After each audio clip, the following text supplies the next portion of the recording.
अब मैं आपको ये गाइड करता हूँ कि ये जो ओवरऑल प्रेपरेशन है, चाहे फिर ये अक्टूबर सेशन की हो, चाहे वो रीटेक सेशन की हो, चाहे मई सेशन की हो, और इसका मतलब है कोई भी सब्जेक्ट गाइडलाइन सेम है।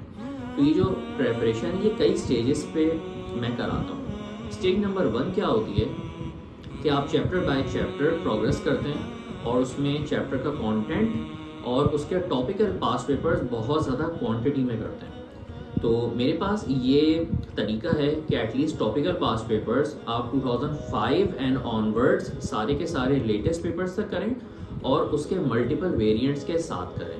तो ये होता है स्टेज नंबर 1। और आप हर टॉपिक के बाद उसका मुझे टेस्ट देते हैं, जो टेस्ट मैं आपका खुद चेक करता हूँ, फिर आपकी उसमें गलतियाँ गाइड करता हूँ, और जब वो 70% तक अगर स्टूडेंट स्कोर करता है फिर उसका नेक्स्ट चैप्टर ऑन किया जाता है। इस तरह चैप्टर बाय चैप्टर बच्चा आगे बढ़ता रहता है। अब इसमें पूरा जो किरदार है वो बच्चे के अपने टाइम इन्वेस्टमेंट पे है, क्योंकि ये कंटेंट पूरा वीडियो बेस्ड होता है।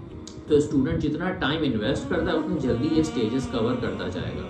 सपोर्ट उसके साथ पूरा 24 आवर्स का होता है, और वो सपोर्ट 2 किस्म का होता है। एक कि आप जब भी पढ़ रहे हो कोर्स में, जहाँ भी स्टक हो, आपने फ़ौरन से व्हाट्सएप वॉइस नोट मुझे करना है कि स्नैपशॉट के साथ कि ये स्पेसिफिक क्वेश्चन है, और डिटेल से अपना क्वेश्चन करें कि ये सिनेरियो है, मैं इस जगह स्टक हुआ हूँ, तो सर मुझे बताएं ये क्या है। तो दिन में आप दर्जनों मैसेजेस करें, मैं आपको रिस्पॉन्ड करूँगा। और जब वो रिस्पॉन्ड करने के बाद बाज़ औक़ात अगर आंसर समझ में नहीं आए तो आप मुझसे लाइव ऑनलाइन क्लास पे कनेक्ट हो सकते हैं। मेरे पास पूरे दिन में 2 स्लॉट्स होती हैं, उनमें से मैं आपके साथ टाइम कंफर्म करूंगा और उस स्लॉट में आके आप अपनी क्वेरी को डिस्कस करेंगे और वो मसला हल हो जाएगा। तो ये स्टेज नंबर 1 की डिटेल है। अब आते हैं स्टेज नंबर 2 पे। स्टेज नंबर 2 मेनली आप कह लीजिए रिविजन होता है। अब हर स्टूडेंट का रिविजन डिफरेंट होता है।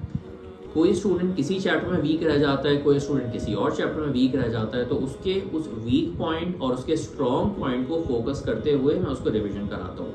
ये रिवीजन ज़्यादा से ज़्यादा 2 महीने या महीना जो है कंज्यूम करता है, और इस रिवीजन में बाज़ औक़ात कुछ पास पेपर प्रैक्टिस करने होते हैं, कुछ चैप्टर के टेस्ट देने होते हैं, सिर्फ सब कुछ दोबारा नहीं करना होता। बस इसका एजेंडा मेन ये होता है कि तमाम कंटेंट एक दफ़ा रिफ्रेश हो जाए।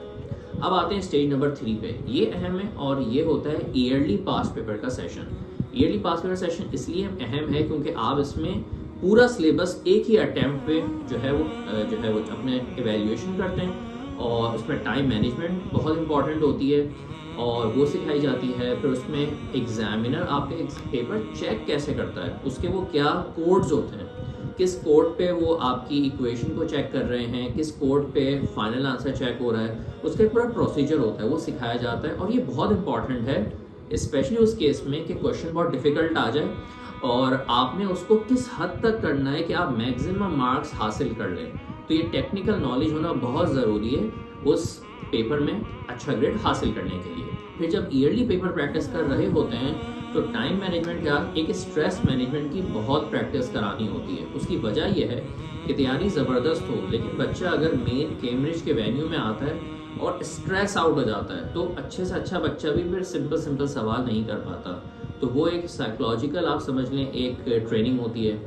और इस तरह फिर ये ऑल्टरनेट डे ये ईयरली पेपर होते रहते हैं। ऑल्टरनेट डे मैं इस वजह से बता रहा हूँ कि एक दिन आपने ईयरली पेपर किया, सबमिट कराया, उसकी इवैल्यूएशन हुई, फिर अगला पेपर, फिर अगला पेपर, तो इस तरह ये एग्जामिनेशन तक कंटिन्यूअस चलता रहता है। तो ये थी जनाब याली तमाम स्टेजेस की जो है वो आपको नो हाउ।